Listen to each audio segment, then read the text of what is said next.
গত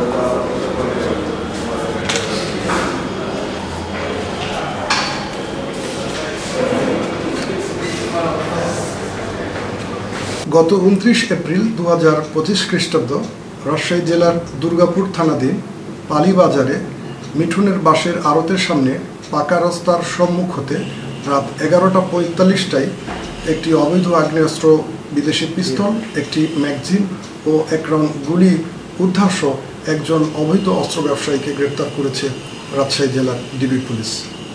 গ্রেপ্তারকৃত অভিযুক্তের নাম মোহাম্মদ শরীফ আলী। মোহাম্মদ শরীফ আলী রাজশাহী জেলার পুঠিয়া থানাধীন পুঠিয়া রাজবাড়ি গ্রামের মোহাম্মদ হেকমত আলীর পুত্র।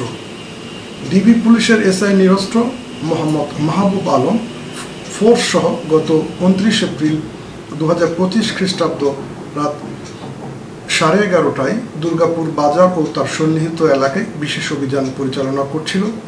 তারা গোপন সংবাদের ভিত্তিতে জানতে পারেন রাজশাহীর বাঘা থানার দুর্গম চর হতে একজন ব্যক্তি অবৈধ অস্ত্র বিক্রয়ের উদ্দেশ্যে দুর্গাপুর থানা হয়ে নাটোর জেলার নরডাঙ্গা থানার দিকে যাচ্ছিল।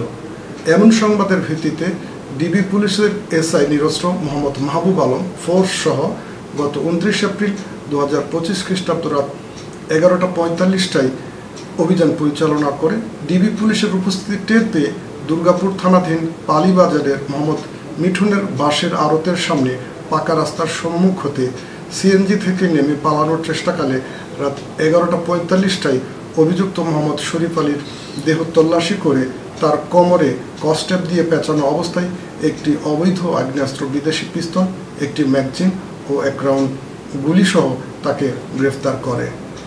এই অস্ত্র উদ্ধারের ঘটনায় গ্রেপ্তারকৃত অভিযুক্তের বিরুদ্ধে দুর্গাপুর থানায় অস্ত্র আইনে একটি মামলা রুজু হয়েছে।